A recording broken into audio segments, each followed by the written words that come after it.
All right, back for another beer review, and today I will be reviewing a beer from the Rockmill Brewery, and they're out of Lancaster, Ohio. And this is their Rugged Expanse. So this is what they're calling an American-Belgian Stout. Comes in at 8% alcohol by volume. No IBUs listed at the time of review.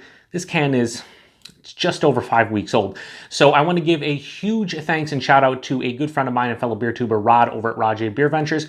He hooked me up with this beer and a bunch of others recently, and I cannot thank him enough. In the description box, you can find a link not only to his channel, but the beer mail unboxing video I did of all the goodies he sent my way. So thank you very much, Rod.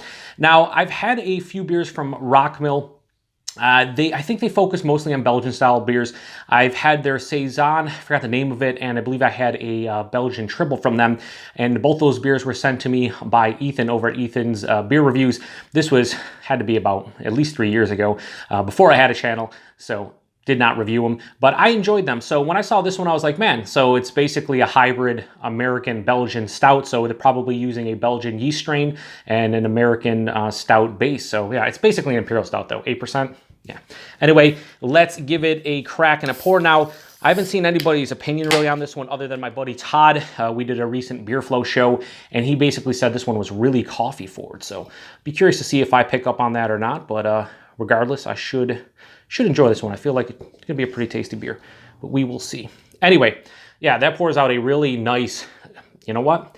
It's basically pitch black. When I was pouring it, it was dark. I mean, you could argue maybe a very dark brown, but it's pretty much pitch black. A quarter of a finger of head that is pretty much, yeah, that's straight on brown. It was creamy looking, but now it's dissipating to a thin film, so don't really see any bubbles or anything. It looks nice though. Looks like a nice Imperial Stout. Let's get a nose on it. That is really fruity.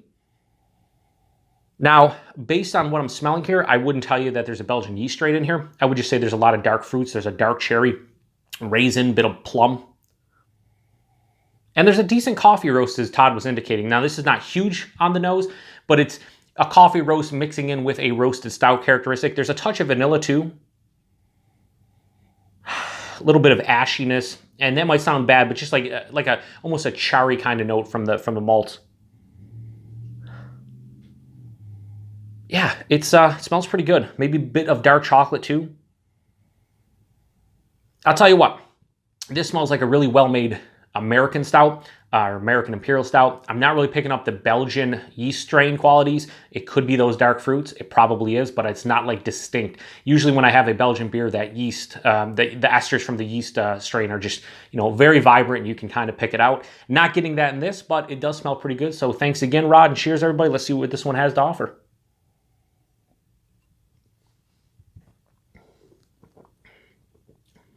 Definitely picking up on the Belgian yeast strain in the taste. Ooh.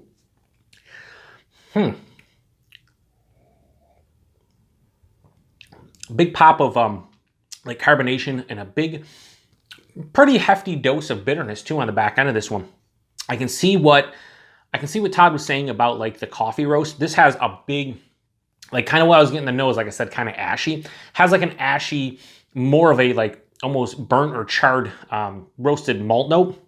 And it's kind of everywhere. It's omnipresent. It's all over the palate. So body at 8%. This is like straight up medium body, maybe a touch thin, but it's fine. It's you know, nothing to really complain about. The mouthfeel, like I said, big pop of carbonation. I was hoping this one would be soft and smooth, but that Belgian yeast, the fact that it's a Belgian Stout, I'm not surprised that there's more carbonation here. It's like moderately to higher side of moderate carbonation. Like it's like medium full carbonation. But the taste, a lot of that dark chocolate I was talking about in the nose, that ashy, almost burnt, charred malt character. It's not really sweet. I thought this was going to be a sweeter Imperial Stout. This one's more to the bittering side of things, more to just like a roasted malt character. As it passes through the palate, it finishes relatively dry and relatively bitter. So this is pretty bitter. This is actually way more bitter than I anticipated. Yeah, for me, the preference here would be to bump up the sweetness on this one. You're at 8%. I'd want a little bit more of like a sweet, dark chocolate. Those dark fruit characters, a little bit still in the taste, more of like a cherry and a plum, but it's not like a sweet, dark fruit character. It's more like almost like acidic kind of tone to it. yeah, I want more sweetness from this. This one, like the nose was so promising, and then I'm tasting it and it's not bad. It's just not really in my wheelhouse. When I drink Imperial Stouts, or I drink Stouts in general, I lean towards the ones that have a nice balance. But if I had to lean either to the sweeter side of things or the more bitter side of things, I always lean a little bit more towards the sweeter side. This doesn't have enough sweetness for me personally. So the Rugged Expanse from the Rockmill Brewery, I'm going to give it a solid 3.5 out of 5. It's a good, solid beer, but my preference would be bump up the sweetness a little bit, more chocolate notes and whatnot. I feel like that Belgian yeast strain is, there's influences in here, but at the same time, I don't really remember. I've only had a couple like Belgian stouts, and I don't remember them being anything nearly as bitter as this. Now, again, that's my palate. Your palate might be different, but for me, it's a bit too bitter for me overall. So Rugged Expanse from Rockmill Brewery, it gets a solid 3.5 out of 5. I appreciate Rod sending this one to me. Very interesting to try an American-Belgian Stout. And yeah, I can't detect 8% if that's anything. I guess that's one of the positives. So appreciate you guys stopping by for another beer review, and I appreciate Rod sending this one to me because it was a lot of fun. And till the next one, cheers.